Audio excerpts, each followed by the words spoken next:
جو قرآن کی آیت میں نے آپ حضرات کے سامنے پڑھی ہے اس میں اللہ تعالیٰ فرماتا ہے کہ محمد صلی اللہ علیہ وسلم آپ فرما دیجئے کہ انی رسول اللہ الیکم جمیعا، کہ میں اللہ کا رسول ہوں جو تم سب کی طرف بھیجا گیا ہے۔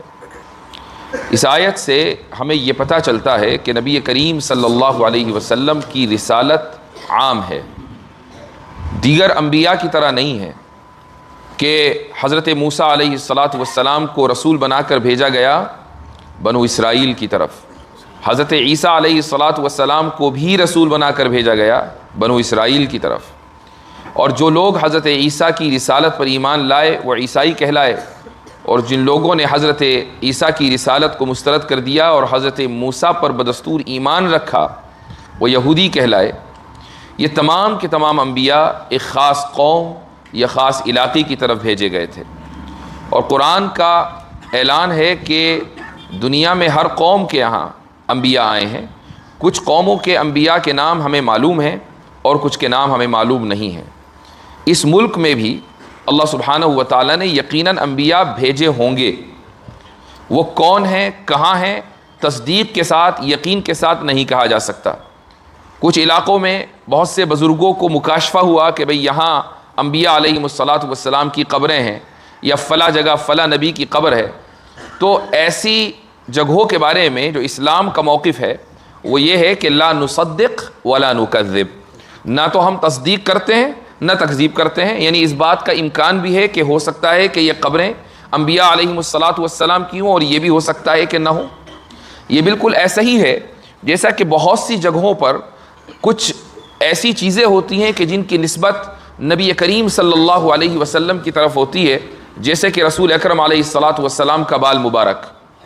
میں ابھی کچھ دن پہلے مدینہ منورہ میں تھا اور وہاں ایک صاحب کے یہاں جانا ہوا، تو انہوں نے نبی کریم علیہ السلام کا منہ مبارک مجھے دکھایا سند متصل کے ساتھ۔ وہ سند کیسی تھی؟ وہ چھپی ہوئی سند تھی، ان کو کس نے دیا، ان کو کس نے دیا، اور یہاں تک کہ تابعین، تبع تابعین، پھر تابعین اور صحابہ کا نام، حضرت انس بن مالک رضی اللہ عنہ سے وہ بال چلا تھا اور اہل مدینہ تک وہ پہنچا ہے۔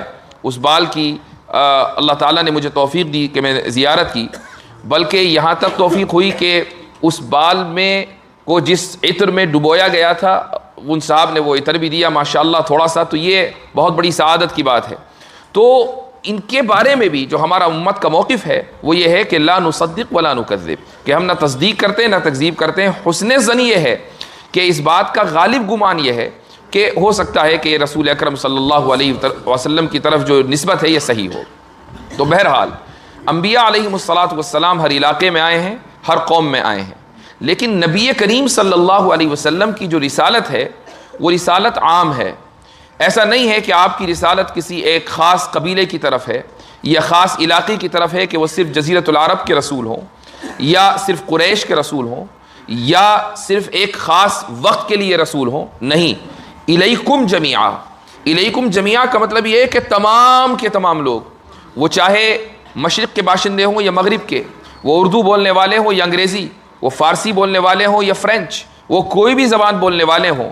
اب جب رسول اکرم علیہ السلام اس دنیا میں تشریف لے آئے تو آپ کی رسالت ہی تمام لوگوں کے لیے رسالت ہے، اور آپ صلی اللہ علیہ وسلم کی رسالت پر ہی ایمان لانا اللہ کے نزدیک قابل قبول ہے۔ اگر کوئی شخص یہ کہے کہ میں تمام انبیاء کو مانتا ہوں، رسول اکرم صلی اللہ علیہ وسلم کا استثناء کر دے العیاذ باللہ، تو اس کا ایمان اللہ کے نزدیک قابل قبول نہیں ہے۔ ایک شخص یہ کہے کہ میں رسول اکرم کو بھی مانتا ہوں صلی اللہ علیہ وسلم، لیکن آپ کے بعد ایک اور نبی کا لاحقہ لگا دے کہ میں فلاں کو بھی مانتا ہوں، تو اس شخص کا ایمان بھی اللہ کے نزدیک قابل قبول نہیں ہے۔ قابل قبول اس کا ایمان ہے جو تمام انبیاء کو حضرت آدم علیہ السلام سے لے کر رسول اکرم علیہ السلام تک ان پر ایمان لائے اور رسول اللہ صلی اللہ علیہ وسلم کی رسالت کے عام ہونے کا قائل ہو، یعنی آپ کی رسالت سب کے لیے۔ یہی مطلب ہے اس آیت کا کہ انی رسول اللہ الیکم جمیعا۔ جب یہ بات ثابت ہو گئی کہ آپ صلی اللہ علیہ وسلم کی رسالت سب کے لیے ہے، تو آپ کا رحمت للعالمین ہونا بھی سب کے لیے ہے، آپ کی رحمت بھی سب کے لیے ہے۔ یہ ممکن نہیں ہے کہ رسالت تو سب کے لیے ہو لیکن رحمت کسی ایک خاص طبقے کے لیے ہو۔ رحمت صرف ان لوگوں کے لیے ہو کہ جنہوں نے آپ صلی اللہ علیہ وسلم کا کلمہ پڑھ لیا، یہ رحمت صرف ان لوگوں کے لیے ہو کہ جو جزیرۃ العرب میں رہتے ہیں، یہ رحمت صرف ان لوگوں کے لیے ہو جو عربی زبان بولتے ہیں، یہ رحمت صرف ان لوگوں کے لیے ہو کہ جنہوں نے رسول اکرم صلی اللہ علیہ وسلم کی زیارت کی ہے، یہ رحمت صرف ان لوگوں کے لیے ہو کہ جن کو رسول اکرم صلی اللہ علیہ وسلم کے صحابی ہونے کا شرف ملا ہے؟ نہیں۔ جس طرح رسالت سب کے لیے ہے، رحمت بھی سب کے لیے ہے، ان لوگوں کے لیے بھی ہے کہ جنہوں نے آپ صلی اللہ علیہ وسلم کا کلمہ پڑھا، اور ان لوگوں کے لیے بھی ہے کہ جنہوں نے آپ صلی اللہ علیہ وسلم کے کلمے کو مسترد کر دیا۔ مطلب یہ ہے رحمت للعالمین کا، عالمین میں تمام عالم شامل ہے، حتیٰ کہ چرند پرند بھی شامل ہیں، وہ جاندار بھی شامل ہیں کہ جن میں عقل نہیں ہے، وہ جاندار بھی شامل ہے کہ جن میں شعور نہیں ہے، وہ جاندار بھی شامل ہے کہ جن میں اس طرح جن میں علم کے اضافہ کرنے کی صلاحیت نہیں ہے۔ انسان کے علاوہ بھی نبی کریم صلی اللہ علیہ وسلم کی رحمت ہے، رحمت ان سب کو عام ہے۔ تو جس طرح رسالت عام ہے، رحمت بھی عام ہے، اور رحمت عام ہے تو محبت بھی عام ہے، اور یہی دراصل اس امت کا سب سے بڑا پیغام ہے۔ جب ہم یہ کہتے ہیں کہ ہم نبی کریم صلی اللہ علیہ وسلم کے امتی ہے، جب ہم یہ کہتے ہیں کہ ہم نبی کریم صلی اللہ علیہ وسلم کے پیغام پر اور آپ کے لائے ہوئے میسج پر ایمان لائے ہیں، ہم جب یہ کہتے ہیں کہ ہم نبی کریم علیہ السلام کی لائے ہوئے قرآن کریم کو پڑھنے والے اور اس پر ایمان لانے والے ہیں، تو پھر جو اوصاف نبی کریم صلی اللہ علیہ وسلم کو عطا ہوئے، اس امت سے بھی یہی مطالبہ ہے کہ اعلیٰ درجے پر نہ صحیح لیکن کسی نہ کسی درجے پر ان اوصاف کو اختیار کرنا پڑے گا، اور وہ وصف کیا ہے؟ رحمت کا اور محبت کا۔ یہ یاد رکھیے کہ ہم اگر ایسے ملک میں رہتے ہوں کہ جہاں ہماری تعداد کم ہے، اقلیت میں ہے، تو ہم میں کا ہر انسان داعی ہے، بائی ڈیفالٹ داعی ہے۔ آپ اپنے آپ کو مانیں یا نہ مانیں، آپ کا مقام یہ ہے کہ آپ کے ذریعے نبی کریم صلی اللہ علیہ وسلم کا پیغام عام ہو۔ اب وہ پیغام کیسے عام ہوگا؟ وہ اس طریقے سے کہ جس طرح رسول اکرم صلی اللہ علیہ وسلم کا اسٹیٹس یہ ہے کہ وہ رحمت للعالمین تھے اور آپ کی محبت سب کے لیے، تو ہمارا بھی اسٹیٹس یہ ہے کہ ہمارے ذریعے رحمت عام ہو اور محبت عام ہو۔ اگر ہم ان دو چیزوں پر عمل نہیں کریں گے تو اس کا مطلب یہ ہے کہ ہم نے نبی کریم صلی اللہ علیہ وسلم کے ترجمان ہونے کا، آپ صلی اللہ علیہ وسلم کے سفیر ہونے کا، آپ صلی اللہ علیہ وسلم کے نائب ہونے کا اور آپ کے دین کے داعی ہونے کا حق ادا نہیں کیا۔ رحمت بھی دکھلانی پڑے گی اور محبت بھی دکھلانی پڑے گی۔ آپ یہ نہیں کہہ سکتے کہ نہیں، وہ سامنے والا جب رحمت دکھلائے گا تو ہم دکھلائیں گے، اور سامنے والا محبت دکھلائے گا تو ہم دکھلائیں گے۔ تو پھر رحمت کا کیا مطلب ہوا؟ یہ جو ٹٹ فور ٹیٹ والا معاملہ ہے، یعنی جیسی کرنی ویسی بھرنی والا معاملہ ہے، یہ جو یکسانیت والا معاملہ ہے کہ سامنے والا اگر غلط کرے گا تو ہم بھی غلط کریں گے، سامنے والا سختی کرے گا تو ہم بھی سختی کریں گے، تو پھر اس کو رحمت للعالمین ہونا نہیں کہا جاتا۔ نبی کریم صلی اللہ علیہ وسلم کا اگر یہ معاملہ اور یہ رویہ ہوتا تو پھر آپ علیہ السلام مدینے کے منافقین کو برداشت نہ کرتے۔ کیا آپ کو معلوم نہیں ہے کہ نبی کریم صلی اللہ علیہ وسلم کے علم میں ایک ایک منافق کا ذکر تھا؟ آپ صلی اللہ علیہ وسلم ایک ایک منافق کو جانتے تھے، ایک ایک منافق کا نام آپ صلی اللہ علیہ وسلم کو بتا دیا گیا تھا، یہاں تک کہ وفات کے وقت نبی کریم صلی اللہ علیہ وسلم نے حضرت حذیفہ ابن الیمان کو 12 منافقوں کے بارے میں بتا دیا تھا کہ یہ اس امت کے منافق ہیں۔ حضرت عمر رضی اللہ عنہ یہ دیکھتے تھے کہ حذیفہ بن یمان رضی اللہ عنہ نماز جنازہ پڑھنے کے لیے آئے ہیں یا نہیں، اگر کسی کا انتقال ہوتا تھا۔ اگر نماز جنازہ پڑھنے کے لیے آئے ہیں تو حضرت عمر رضی اللہ عنہ نماز جنازہ میں شریک ہوتے، اور اگر حضرت حذیفہ نے نماز جنازہ نہیں پڑھی ہے تو حضرت عمر بھی نماز جنازہ نہیں پڑھتے، اس شک میں کہ کہیں یہ شخص جس کا انتقال ہوا ہے منافق نہ ہو۔ اس سے یہ ثابت ہوا کہ 12 منافقین میں سے کچھ منافقین ایسے بھی تھے کہ جو رسول اکرم صلی اللہ علیہ وسلم کے بعد حضرت عمر کے زمانے تک زندہ رہے، لیکن حضرت عمر کہ جن کی تلوار ایک دم نکل جایا کرتی تھی اور جو ایک دم رسول اکرم صلی اللہ علیہ وسلم سے اجازت طلب کرتے تھے کہ یا رسول اللہ مجھے اجازت دیجئے کہ میں اس شخص کا سر قلم کر دوں، جب خلیفہ بنے اور مکمل اختیار آیا اور یہ معلوم تھا کہ منافقین ہیں اور یہ پتہ چل سکتا تھا حضرت حذیفہ سے کہ کون کون منافقین ہیں، اس کے باوجود حضرت عمر رضی اللہ عنہ نے ان منافقین کو سزا نہیں دی بلکہ ان کے ان حقوق کا احترام کیا کہ جو حقوق رسول اکرم صلی اللہ علیہ وسلم ان کو دے کر گئے تھے۔ اس کا مطلب یہ ہوا کہ آپ صلی اللہ علیہ وسلم نے رحمت للعالمین کا جو حق ادا کیا ہے، اس حق کے تحت صرف وہ لوگ شامل نہیں تھے کہ جنہوں نے آپ کا کلمہ پڑھا، وہ لوگ بھی شامل تھے کہ جنہوں نے آپ کے کلمے کو مسترد کر دیا، اور وہ لوگ بھی شامل تھے کہ جنہوں نے جھوٹ بول کر آپ کا کلمہ پڑھا لیکن دل میں نفاق تھا اور کفر تھا۔ اس لیے جب ہماری حیثیت یہ ہے کہ ہم نبی کریم صلی اللہ علیہ وسلم کے امتی ہیں، تو پھر ہمیں بھی ایسے رویے کا اظہار کرنا پڑے گا کہ جن رویوں سے رحمت اور محبت چھلکتا ہو، جن رویوں سے رحمت اور محبت ٹپکتی ہو۔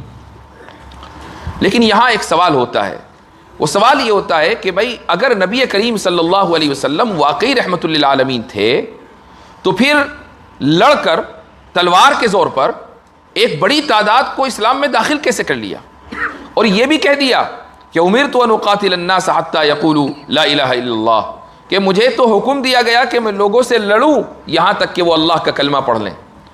تو اگر رحمت للعالمین تھے تو لڑ کر تو کلمہ نہیں تھوپا جاتا، اگر رحمت للعالمین تھے تو تلوار کے زور پر تو اپنے دین میں داخل نہیں کیا جاتا۔ رحمت للعالمین ہونے کا تو مطلب یہ ہے کہ محبت کے ذریعے دین کا پیغام عام کیا جائے۔ یہاں تلوار کے ذریعے دین کا پیغام عام ہوا ہے، حدیث صحیح ہے، مسلم میں بھی ہے، بخاری میں بھی ہے۔ یہ بہت مشہور اعتراض ہے۔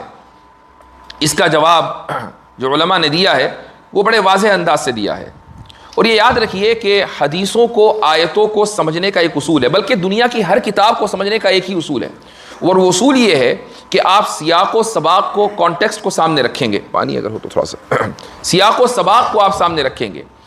ایک موقع پر اسلام کے خلاف اس تعلق سے اعتراضات ہوئے، اور میں نے ایک ویڈیو میں یہ بات کہی کہ بھائی اگر واقعی اسلام کے خلاف تشدد کا اعتراض ہو سکتا ہے کچھ آیت اور حدیثوں کو بنیاد بنا کر، تو ہم تو ریسیپی کی کتاب سے بھی دہشت گردی ثابت کر سکتے ہیں۔ ریسیپی کی کتاب ہوتی ہے جس میں ریسیپی لکھی ہوتی ہے، کھانے کی ترکیبیں لکھی ہوتی ہیں کہ نہاری ایسی بنے گی اور بہاری کباب ایسے بنیں گے اور بنگالی رسگلے ایسے بنیں گے، وہ سب اس میں لکھا ہوتا ہے، آپ وہاں سے بھی دہشت گردی ثابت کر سکتے ہیں۔ بس سیاق اور سباق کو کاٹنا ہے۔ تو جس کتاب کا مقصد کھانے کی ترکیبیں بتانا ہے، اس کتاب سے بہت آسانی کے ساتھ قتل و تشدد کو ثابت کیا جا سکتا ہے اگر اصول کو درکنار کر دیا جائے۔ تو اصول ہر کتاب کا ایک ہے، اور وہ یہ ہے کہ آپ سیاق و سباق کو سامنے رکھ کر بات کریں گے۔ اسی طریقے سے ایک موضوع پر جو الگ الگ احادیث آئی ہیں اور ایک موضوع پر جو الگ الگ آیات آئی ہیں، ان سب کو سامنے رکھ کر بات کریں گے۔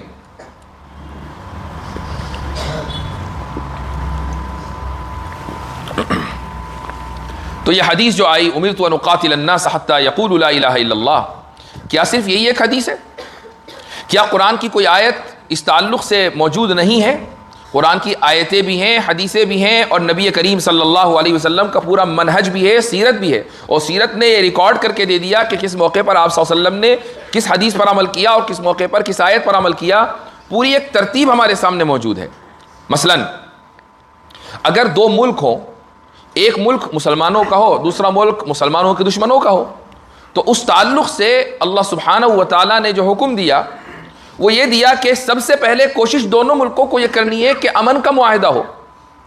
جنگ پہلا طریقہ نہیں ہے، امن پہلا طریقہ ہے، امن پہلا راستہ ہے۔ وَإِن جَنَحُوا لِلسَّلْمِ فَاجْنَحْ لَهَا وَتَوَكَّلْ عَلَى اللَّهِ، اللہ تعالیٰ فرماتا ہے کہ اے محمد صلی اللہ علیہ وسلم، اگر یہ لوگ امن کے لیے تیار ہیں تو آپ بھی امن کے لیے تیار ہو جائیے، امن کے لیے جھک جائیے۔ وَتَوَكَّلْ عَلَى اللَّهِ، یہ جو توکل کا حکم ہے یہ اس لیے ہے کہ جب انسان یا دو قومیں یا دو افراد معاہدہ کرتے ہیں اور دونوں ایک دوسرے سے حالت جنگ میں ہیں تو کچھ اندیشے رہتے ہیں، کچھ خیالات رہتے ہیں کہ کبھی اگلا بندہ کہیں یہ معاہدہ توڑ نہ دے، اگلی قوم یہ معاہدہ توڑ نہ دے، کہیں یہ پیچھے سے حملہ نہ کر دیں، چھپ کر وار نہ کر دیں، وغیرہ وغیرہ۔ اللہ تعالیٰ نے اسی موقع پر جہاں امن کے معاہدے کی تلقین کی جا رہی ہے بلکہ حکم دیا جا رہا ہے، وہاں توکل کی تعلیم دے دی، وَتَوَكَّلْ عَلَى اللَّهِ، کہ یہ جو سارے اندیشے ہیں ان کو سائیڈ میں رکھ دیجئے، یہ جو دل میں خیالات آ رہے ہیں ان کو سائیڈ میں رکھ دیجئے، اللہ سبحانہ و تعالیٰ پر توکل کیجئے، چونکہ یہ اللہ کا حکم ہے کہ امن کا معاہدہ ہو۔ اور یہ یاد رکھیے کہ یہ آیت دو افراد کے لیے بھی ہے اور دو اقوام کے لیے بھی ہے۔ امت محمدیہ بحیثیت قوم کے معاہدہ کرے گی، یہ حق نہیں ہوگا کہ کسی فرد کو کہ پوری امت کی طرف سے اٹھے اور معاہدہ توڑ دے یا معاہدہ کر لے۔ تو پہلی آیت ہے وَإِن جَنَحُوا لِلسَّلْمِ فَاجْنَحْ لَهَا وَتَوَكَّلْ عَلَى اللَّهِ۔ تصور کیجئے کہ ایک مسلم ملک ہے کہ جہاں پر اسلام کا نظام رائج ہے، اس ملک میں کوئی شخص جو اسلام کا کلمہ نہیں پڑھتا وہ آنا چاہتا ہے، وہ ویزا لے کر آنا چاہتا ہے، تو قرآن نے اس کا بھی حکم دیا کہ وَإِنْ أَحَدٌ مِّنَ الْمُشْرِكِينَ اسْتَجَارَكَ فَأَجِرْهُ حَتَّى يَسْمَعَ كَلَامَ اللَّهِ، کہ اگر مشرکین میں سے کوئی شخص آپ سے امن طلب کرے، یعنی ویزا مانگے کہ میرے پاسپورٹ پر آپ اپنی حکومت کا ویزا لگا دیں، فَأَجِرْهُ، تو ویزا دیجئے، حَتَّى يَسْمَعَ كَلَامَ اللَّهِ۔ اس کا مقصد کیا ہے، حکمت کیا ہے؟ حکمت یہ ہے کہ جب اس شخص کو ویزا ملے گا، یہ آئے گا تو اللہ کے کلام کو سننے کی توفیق تو ہوگی۔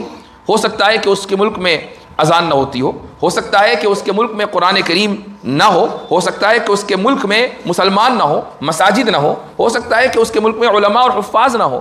تو ایسے شخص کے لیے یہ مناسب رہے گا کہ وہ ایسی جگہوں پر جائے کہ جہاں اللہ کا نام لیا جا رہا ہے، جہاں اذانیں بلند ہو رہی ہیں، جہاں نمازیں قائم ہو رہی ہیں، جہاں علماء ہیں، حفاظ ہیں، جہاں اسلامی اخلاق ہے، جہاں اسلامی ماحول ہے. جب وہ دیکھے گا تو سمجھے گا کہ دین محمدی کیا ہے، جب وہ دیکھے گا تو سمجھے گا کہ رسول اکرم صلی اللہ علیہ وسلم کا پیغام کیا ہے. حتی یسمع کلام اللہ، یہاں تک کہ وہ اللہ کے کلام کو سنے.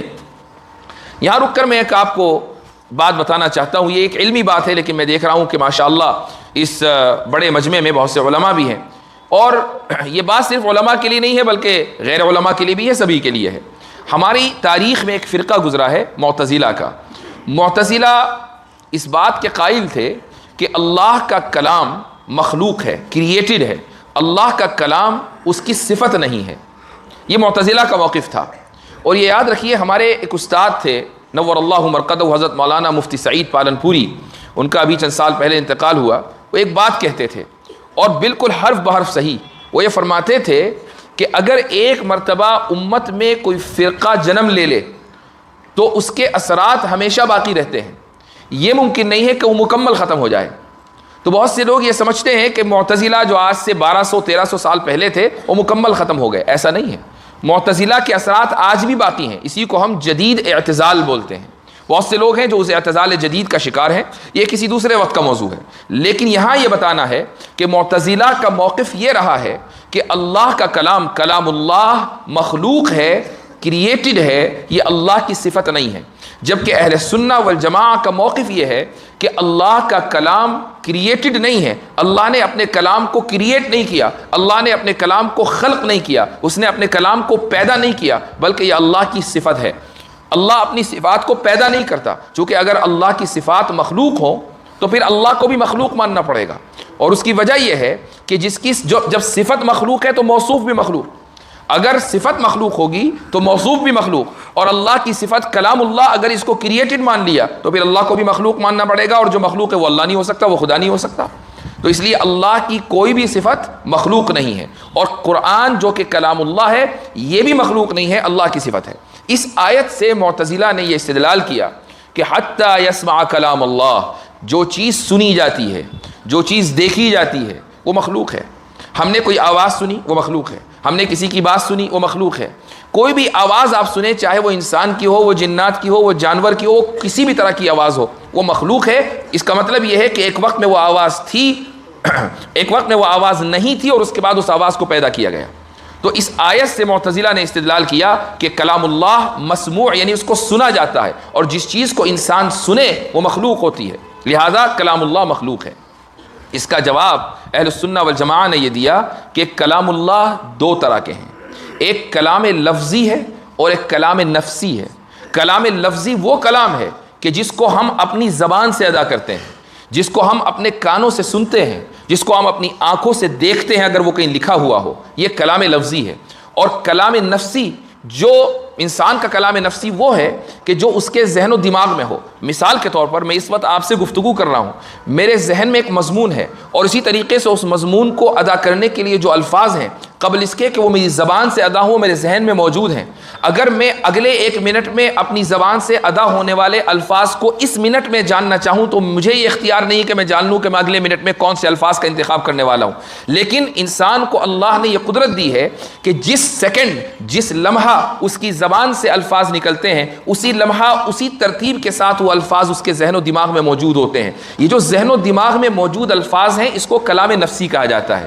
یہ انسان کی صفت ہیں. اسی طریقے سے اللہ سبحانہ و تعالیٰ کے بھی کلام نفسی بھی ہے اور اللہ کا کلام لفظی بھی ہے. کلام لفظی مخلوق ہے، کلام نفسی اللہ سبحانہ و تعالیٰ کی صفت ہے. یہ ایک علمی اختلاف ہے اور یہ اختلاف آج بھی کسی نہ کسی شکل میں باقی ہے. تو اللہ تعالیٰ نے اس آیت میں یہ حکم دیا کہ اے مسلمانوں، اگر تم صاحب اختیار ہو، اگر تم کسی علاقے کے حاکم ہو، اگر تم کسی علاقے میں حکومت قائم کر چکے ہو، تمہارے ممالک ہیں، تم قطر میں ہو، تم سعودیہ میں ہو، تم کسی بھی مسلم ملک میں ہو، اور وہاں اسلامی نظام ہے، اور وہاں پر کوئی شخص ویزا لے کر آنا چاہتا ہے تو اس کو ویزا دو تاکہ وہ آ کے دیکھے کہ اسلام کیا ہے، آ کے دیکھے کہ اسلام پر عمل کیسے کیا جاتا ہے، آ کر سنے کہ اذانیں کیسے دی جاتی ہیں، آ کر دیکھے کہ قرآن کیسے پڑھا جاتا ہے. حتی یسمع کلام اللہ ثم ابلغہ مأمنہ، اس کے بعد پھر اس کی جائے امن پر اس کو پہنچا دو۔ کیا مطلب؟ یعنی جب وہ جانا چاہے گا تو اس کو جانے کا راستہ بھی دو۔ ایسا نہیں ہے کہ وہ تمہارے ملک میں آیا، ویزا لے کر آیا، امن سمجھ کر آیا، اور تم نے اس کو گرفتار کر لیا، تم نے اس کو ٹارچر کیا، تم نے اس کو پریشان کیا۔ نہیں، اس کو جائے امن پر لے کر جاؤ۔ ثم ابلغہ مأمنہ۔ تو کیا اگر کسی کافر کے لیے، کسی غیر مسلم کے لیے یہ حکم ہوتا کہ تلوار کے زور پر اس کو اسلام میں داخل کرنا ہے، تو یہ تو بہت اچھا موقع تھا کہ ایک آدمی کو باہر سے پکڑ کر لاؤ اور اس کو جیل کی یا تلوار کی دھمکی دو اور اس کو اسلام میں داخل کر لو۔ لیکن اللہ تعالیٰ کہہ رہا ہے کہ نہیں، ثم ابلغہ مأمنہ، اس کو اس کی جائے امن، یعنی جہاں سے آیا ہے وہاں سے عزت، احترام اور امن کے ساتھ لے کر جانا ہے۔ یہ ہے دوسرا آپشن۔ تیسرا آپشن ہے سٹیزن شپ کا۔ اس وقت دنیا میں گزشتہ 70-80 سال سے ایک ماحول چل رہا ہے۔ وہ ماحول یہ ہے کہ ایک ملک کے افراد دوسرے ملک میں جا کر سیٹل ہوتے ہیں۔ خصوصاً دوسری جنگ عظیم سے ہجرت کا کانسیپٹ بڑھا ہے۔ آپ یقیناً سنتے ہوں گے کہ مغربی ممالک میں بہت بڑی تعداد میں مسلمان آباد ہیں۔ ان میں 70-80% وہ مسلمان ہیں کہ جو دوسرے ملکوں سے جا کر وہاں آباد ہوئے ہیں۔ ان میں انڈیا سے بھی گئے ہیں، عرب ممالک سے بھی گئے ہیں، بر صغیر کے دوسرے علاقوں سے گئے ہیں، وہاں جا کر آباد ہو گئے، ان کی نیشنلٹی ہو گئی، وہ وہاں رچ بس گئے، وہاں ان کے کام ہیں، ان کی ملازمت ہے، ان کے بچے ہیں، اب وہ وہیں کے ہو کر رہ گئے۔ یہ جو سٹیزن شپ ان کو دی گئی ہے، کیا اسلام میں اس کا کانسیپٹ ہے؟ بالکل کانسیپٹ موجود ہے۔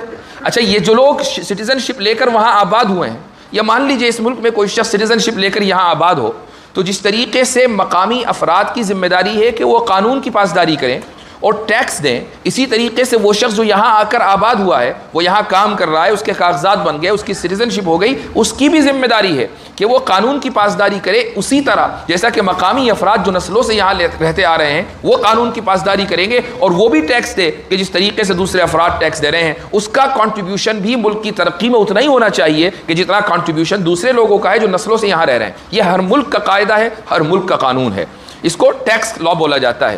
اللہ تعالیٰ نے اس مسئلے کو بھی کلیئر کر دیا، فرمایا کہ حتی یعطوا الجزیۃ عن ید وہم صاغرون۔ یہ تیسرا آپشن ہے کہ اگر کوئی غیر مسلم کسی اسلامی حکومت میں آ کر اپنے دین پر باقی رہتے ہوئے زندگی گزارنا چاہتا ہے تو اس کا آپشن یہ ہے کہ وہ جزیہ دے، اور جزیہ دے کر وہ وہاں پر سکونت اختیار کر سکتا ہے۔ نبی کریم صلی اللہ علیہ وسلم کا ارشاد ہے کہ لہم ما للمسلمین وعلیہم ما علی المسلمین، کہ ایسے لوگوں کے وہی حقوق ہیں جو مسلمانوں کے ہیں، اور ایسے لوگوں کی وہی ذمہ داریاں ہیں جو مسلمانوں کی ہیں۔ یعنی جو قانون مسلمانوں کا وہی ان کے لیے، اور جو ذمہ داریاں مسلمانوں کی وہی ان کے لیے۔ مسلمانوں کی ذمہ داری یہ ہوگی کہ وہ قانون کی پاسداری کریں، مسلمانوں کی ذمہ داری یہ ہوگی کہ وہ ملک کی حفاظت کریں، مسلمانوں کی ذمہ داری یہ ہوگی کہ وہ دشمن کے خلاف کھڑے ہو جائیں۔ ایسے ہی ان لوگوں کی بھی ذمہ داری ہوگی کہ وہ ملک کی حفاظت کریں، ان لوگوں کی بھی ذمہ داری ہوگی کہ وہ قانون کی پاسداری کریں، ان لوگوں کی بھی ذمہ داری ہوگی کہ وہ امن و امان پھیلائیں۔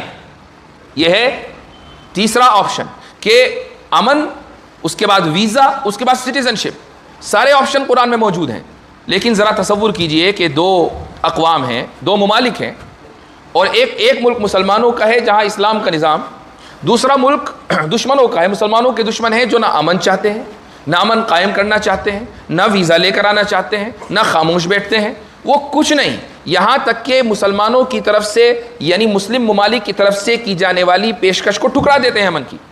تو پھر کیا کیا جائے گا؟ ظاہر ہے کہ اگر ایک ملک ہے تو اس میں ہر طرح کے قوانین ہوں گے، اس میں یہ قانون بھی ہوگا کہ اگر دشمن حملہ کرے تو کیا کیا جائے۔ اسی کے بارے میں نبی کریم صلی اللہ علیہ وسلم کی وہ حدیث ہے کہ جو میں نے شروع میں آپ کو پڑھ کر سنائی کہ امرت ان اقاتل الناس حتی یقولوا لا الہ الا اللہ، کہ مجھے لوگوں سے، ان لوگوں سے کہ جو نہ امن چاہتے، نہ ویزا لے کر آنا چاہتے، نہ سٹیزن شپ لینا چاہتے، بلکہ وہ اس مسلمانوں کے ملک پر حملہ آور ہیں، ان لوگوں سے قتال کا حکم، قتل کا نہیں، قتال کا حکم دیا گیا، یہاں تک کہ وہ کلمہ پڑھ لیں اور قتال سے رک جائیں۔ قتال اور قتل میں فرق ہے۔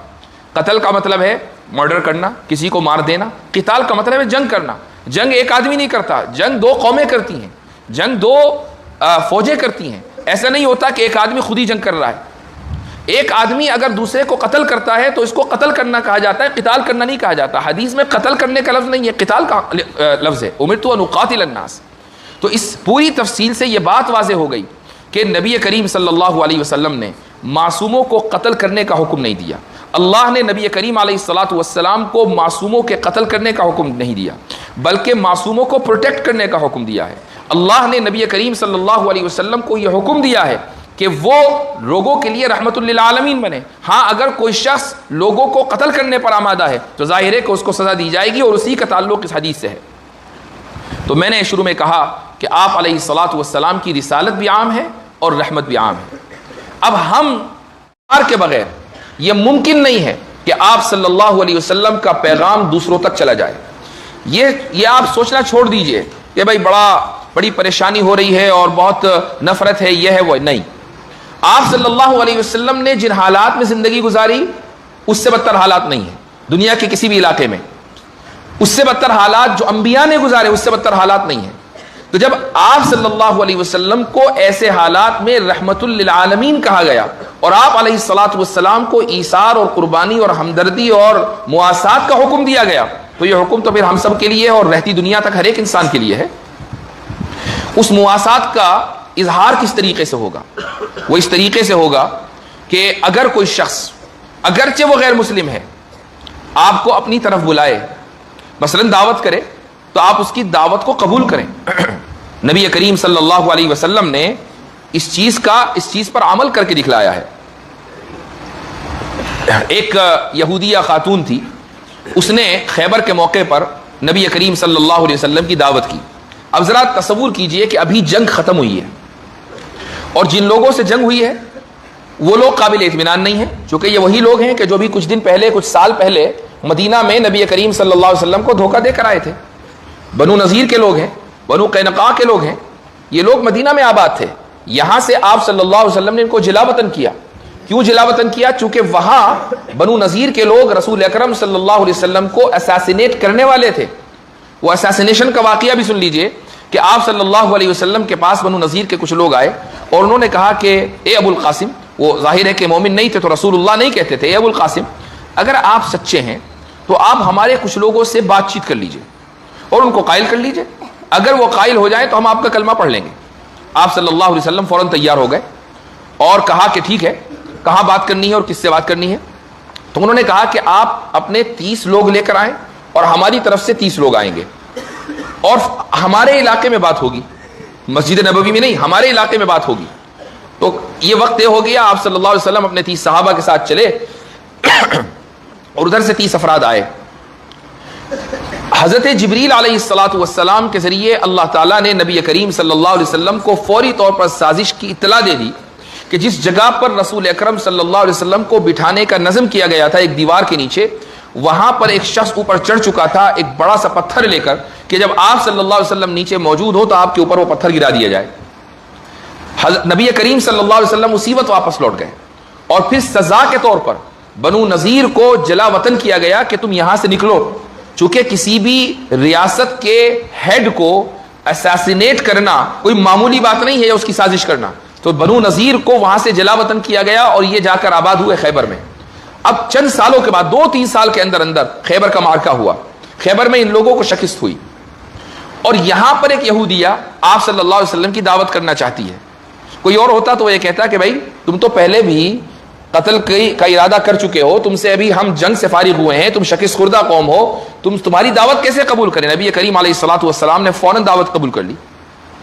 اور یہاں پر بھی یہ لوگ اپنی فطرت سے باز نہیں آئے. وہ عورت ایک بکری کا بھنا ہوا گوشت لے کر آئی جس میں اس نے بڑی تعداد میں زہر ملا رکھا تھا. نبی کریم صلی اللہ علیہ وسلم کے سامنے یہ کھانا رکھا گیا. ایک صحابی نے اس کا لقمہ بنایا اور اپنے منہ میں رکھ لیا.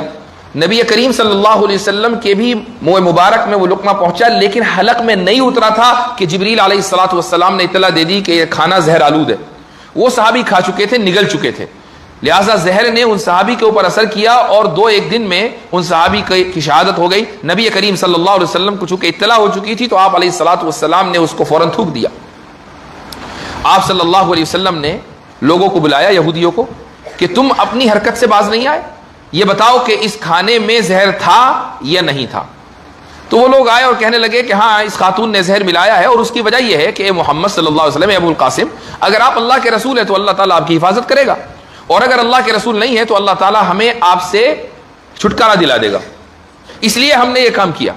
نبی کریم صلی اللہ علیہ وسلم نے اس موقع پر بھی ان سے اپنی ذات کے لیے انتقام نہیں لیا، لیکن اللہ کا کرنا یہ تھا کہ وہ صحابی کے جنہوں نے گوشت نگل لیا تھا ان کی شہادت ہو گئی، ان کا انتقال ہو گیا، اس لیے اس عورت کو قصاصاً قتل کیا گیا. اب اسلامی قانون اس کے اوپر نافذ ہوا، قصاصاً قتل کیا گیا.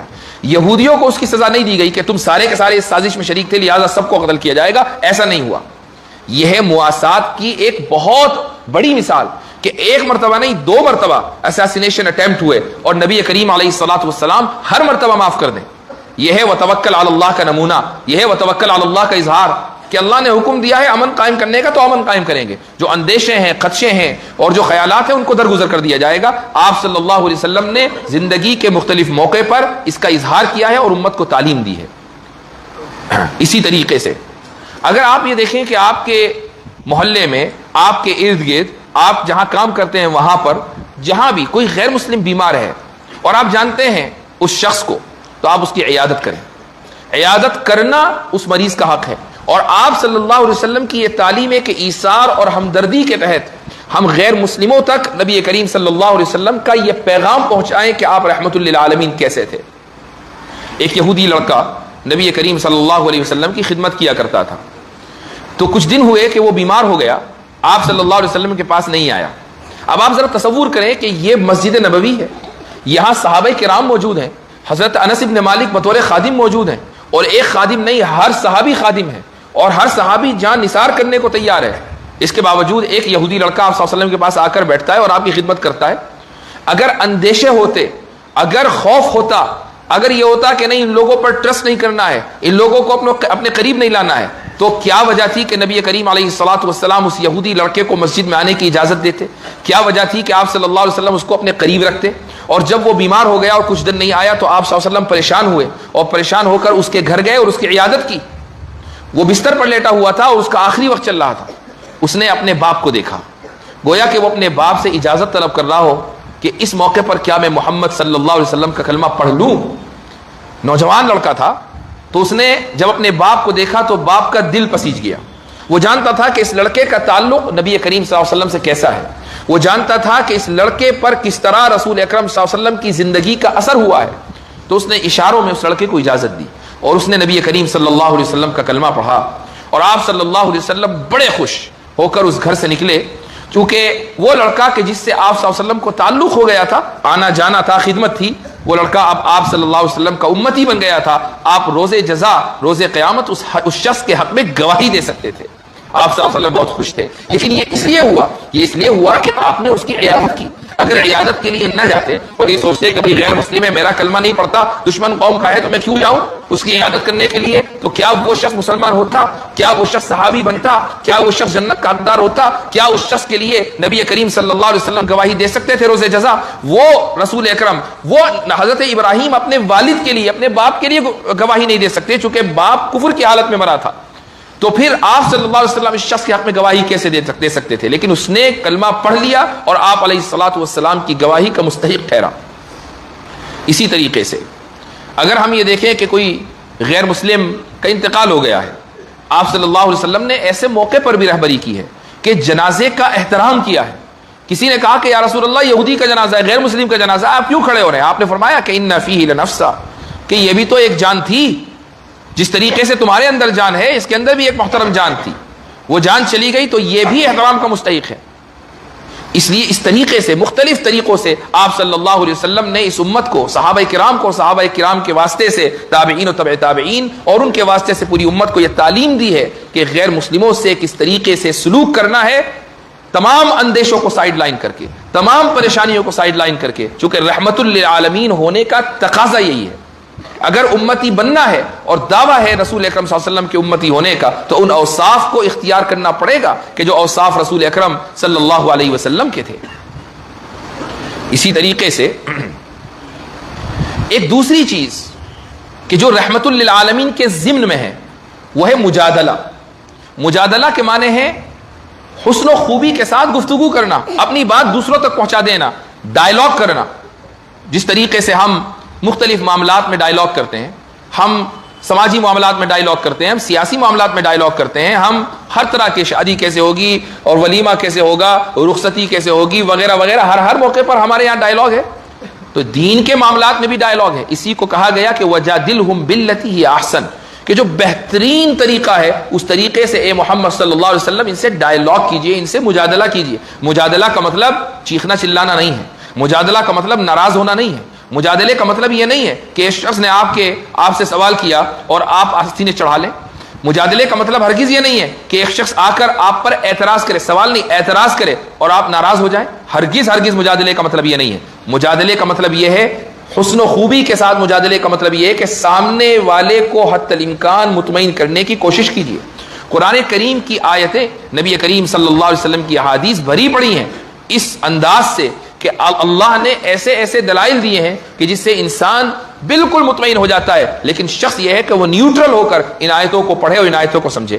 مثال کے طور پر عیسائیوں کے بارے میں اللہ تعالیٰ فرماتا ہے، عیسائیوں کو خطاب کرتے ہوئے کہ مسیح ابن مریم یہ اللہ کے بیٹے نہیں ہیں، یہ اللہ کے رسول ہیں۔ المسیح ابن مریم الا رسول، مسیح ابن مریم کی حیثیت کیا ہے؟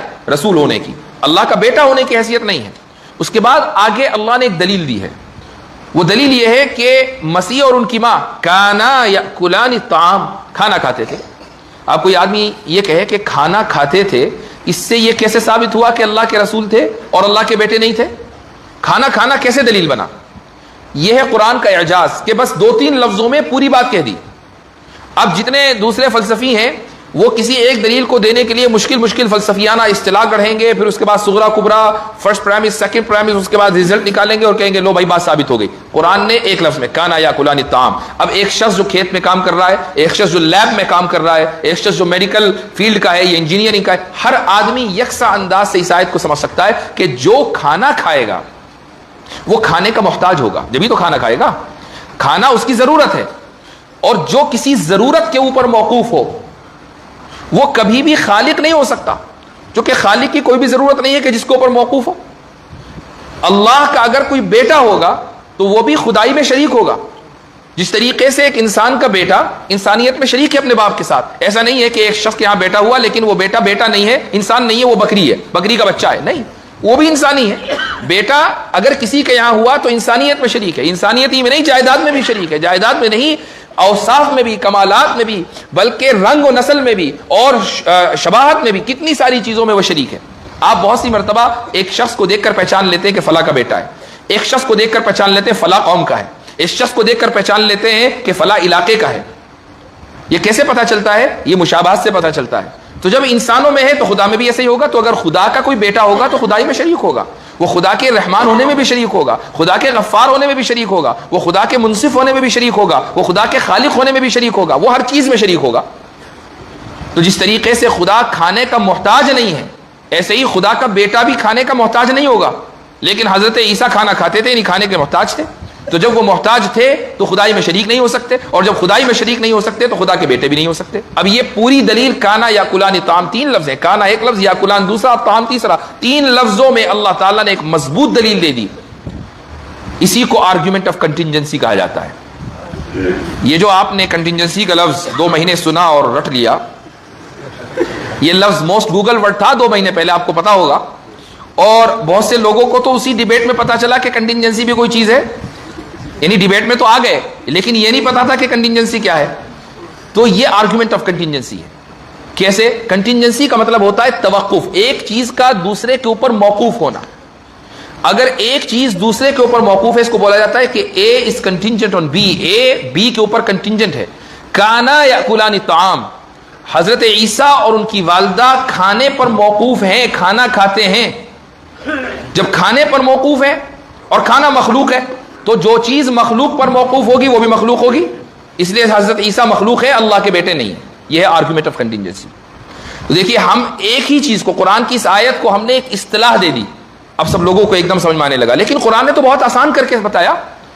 اگر میں کسی کھیت میں کام کرنے والے کسان کے سامنے جا کر یہ کہوں کہ یہ آرگومنٹ آف کنٹینجنسی ہے، تو وہ جاوید اختر کی طرح بغلے جھانکے گا، وہ بھی کہے گا بھائی میں آپ کی زبان نہیں سمجھ پا رہا ہوں، وہ یہی کہے گا نا۔ لیکن جب میں یہ کہوں گا کہ وہ کھانا کھاتے تھے اور جو کھانا کھاتا ہے وہ خدا نہیں ہو سکتا، تو ہل چلانے والا کسان، ایک بے پڑھا لکھا انسان بہت آسانی کے ساتھ یہ سمجھ لے گا کہ ہاں بھائی یہ بات بالکل صحیح ہے، معقول ہے، خدا کھانے کا محتاج نہیں ہو سکتا اور جو کھانے کا محتاج ہے وہ خدا نہیں ہو سکتا۔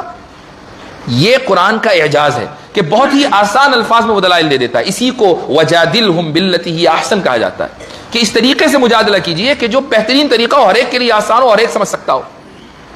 اللہ تعالیٰ صرف یہی نہیں، بہت سی جگہوں پر مختلف انداز سے دلیلیں دیتا ہے۔ دلیل توحید میں وہ یہ کہتا ہے کہ لو کان فیہما آلہۃ الا اللہ لفسدتا، کہ اگر کائنات میں، اگر آسمان اور زمین میں ایک خدا کے علاوہ دوسرے بھی معبود ہوتے، ایک خدا کے علاوہ دیگر خدا بھی ہوتے، لفسدتا، تو یہ پورا کا پورا نظام درہم برہم ہو چکا ہوتا۔ اب قرآن نے یہاں بات ختم کر دی۔ ہر ایک آدمی سمجھ سکتا ہے کہ ہاں بات تو صحیح ہے کہ یہ نظام درہم برہم نہیں ہوا۔ درہم برہم نہیں ہونے کا مطلب یہ ہے کہ خدا ایک ہے، دو نہیں ہے، چونکہ جہاں دو مختار ہوں گے وہاں دونوں اپنے اختیار کا استعمال کریں گے، اور جب دونوں اپنے اختیار کا استعمال کریں گے تو نظام کولیپس ہو جائے گا۔ کسی ایک ملک میں دو سربراہ نہیں ہو سکتے، کسی ایک ادارے کے دو محتمم نہیں ہو سکتے، کسی ایک کمپنی کے دو ڈائریکٹر نہیں ہو سکتے، دو پریزیڈنٹ نہیں ہو سکتے، دو سی ای او نہیں ہو سکتے، ایک دکان کے دو مالک ہوں گے تو بھی جھگڑے کا امکان رہتا ہے۔ مان لیجئے آپ ایک دکان کھولیں اور پارٹنرشپ میں کھولیں، تو دونوں پارٹنرز کو قربانی دینی پڑے گی تبھی پارٹنرشپ باقی رہے گی۔ وہ قربانی کس چیز کی ہوگی؟ 50% کی۔ میں نے 50% پیسے ڈالے، میرے 50% شیئرز ہیں، آپ نے 50% پیسے ڈالے، آپ کے 50% شیئرز ہیں۔ اگر میں یہ کہوں کہ میرے پیسے تو 50% ہیں لیکن شیئرز میرے 100% ہیں، نہیں، یہ بات نہیں چلنے والی، 50% کی قربانی دینی پڑے گی۔ کیوں؟ چونکہ آپ نے پیسے 50% ڈالے ہیں۔ تو جہاں دو ایک لیول پر آ جائیں فوراً قربانی کا کانسیپٹ آ جاتا ہے، فوراً کمپرومائز کرنا پڑتا ہے۔ تو اگر دو خدا ایک لیول پر ہوں، دو خدا ہو، خالق ہوں، دو خدا اس کائنات کے کریٹر ہوں، تو کہیں نہ کہیں قربانی دینی پڑے گی۔ مثال کے طور پر اس بات کا امکان ہوگا کہ مثلا ایک خدا یہ چاہتا تھا کہ ہم یہاں آج اس مسجد میں جمع ہو، اور دوسرا خدا یہ چاہتا تھا کہ نہیں آج نہیں کل جمع ہو، تو اب یا تو ایک کی چلے گی یا دوسرے کی چلے گی، جس کی چلے گی وہی خدا ہے، جس کی نہیں چلی وہ خدا نہیں۔ سمپل سی بات ہے۔ بالکل ایسے ہی جیسا کہ دو کمپنی کے یا ایک ادارے کے دو پارٹنرز ہیں، ایک دکان کے دو پارٹنرز ہیں، ایک یہ چاہتا ہے کہ تجارت اس طریقے سے چلے اور دوسرا چاہتا ہے کہ اس طریقے سے چلے، تو اگر آپ ایک شخص کی پہلے پارٹنر کی بات مان لیں تو اس کا مطلب یہ ہوا کہ پہلا پارٹنر صرف پارٹنر نہیں ہے بلکہ وہ اس کام کا، اس دکان کا، اس کمپنی کا مینیجنگ ڈائریکٹر بھی ہے، اور جو دوسرا ہے وہ مینیجنگ ڈائریکٹر نہیں ہے، وہ خالی پارٹنر ہے، اس کو بولتے ہیں سائلنٹ پارٹنر، اس کی رائے کا کوئی اعتبار نہیں، سائلنٹ پارٹنر کی رائے کا کوئی اعتبار نہیں۔ ایسے ہی اگر دو خدا ہوں اور دونوں ایک ہی چیز کے بارے میں اپوزٹ رائے رکھیں، ایک ہے کہ ہم یہاں جمع ہو اور دوسرا کہ نہیں آج نہیں کل جمع ہو، اور ایک کی بات مان لی جائے ہم یہاں جمع ہو گئے، تو اس کا مطلب یہ ہوا کہ دوسرے کو قربانی دینی پڑی، اپنی بات کو پیچھے کرنا پڑا، اور جس کی بات پیچھے ہو جائے وہ خدا کیسا؟ کیونکہ خدا تو وہ ہے جو قادر مطلق ہو، خدا تو وہ ہے جو فعال لما یرید ہو، خدا تو وہ ہے کہ جو چاہے وہ کر دے۔ یہاں دوسرے پارٹنر نے جو چاہا وہ نہیں کیا، اس نے چاہا تھا کہ ہم کل جمع ہو، کل نہیں آج جمع ہو گئے، تو پھر خدا ایک ہی ہے۔ تو قرآن نے بہت واضح انداز سے اس آیت میں یہ ثابت کر دیا کہ اللہ اس کائنات کا مالک، اس کائنات کا معبود، اس کائنات کا بنانے والا ایک ہی ہوگا۔ یہ ایک ایسی عقلی اور فطری دلیل ہے کہ کوئی بھی شخص اس کا انکار نہیں کر سکتا۔ وہ بھی جو بہت سارے معبود مانتے ہیں وہ بھی یہ کہتے ہیں کہ اوپر والا ایک ہے، کیوں؟ چونکہ یہ ایک ہونا دلیل فطرت ہے، ایک ہونا انسان کی طبیعت کا تقاضا ہے۔ ہر انسان یہ مانتا ہے کہ ہے تو ایک ہی۔ ہاں کچھ لوگ یہ کہتے ہیں کہ بھائی اس ایک تک پہنچنے کے راستے بہت سارے ہیں، 10 ہیں، 20 ہیں، 50 ہیں، ہم یہ کہتے ہیں کہ راستہ بھی ایک ہے اور ڈائریکٹ راستہ ہے، ہمیں کسی واسطے کی ضرورت نہیں ہے۔ یہ ایسے ہی ہے کہ مثلا ذرا تصور کیجئے کہ آپ ایک ملک میں رہتے ہو اور اس ملک کے سربراہ کا ڈائریکٹ فون نمبر آپ کے پاس ہو، کوئی بھی ضرورت ہو آپ نے فون اٹھایا، ہاٹ لائن نمبر ہے، آپ نے نمبر ڈائل کیا، سیدھا سربراہ مملکت نے اور حکومت کے سربراہ نے آپ کا فون اٹھایا، آپ نے کہا میری یہ ضرورت ہے، اس نے کہا ضرورت پوری ہو جائے گی، بات مکمل ہو گئی۔ وہ شخص بہتر ہے یا ایک شخص کہ جو فون اٹھاتا ہے، پہلے کلرک کو ملاتا ہے، وہ دوسرے کو ملاتا ہے، وہ تیسروں کو ملاتا ہے، وہ چوتھے کو ملاتا ہے، آپ کی ضرورت پوری نہیں ہوئی، بات ختم ہو گئی اور اگلے تک کے سربراہ مملکت تک بات پہنچی ہی نہیں، چونکہ راستے میں واسطے اتنے ہیں۔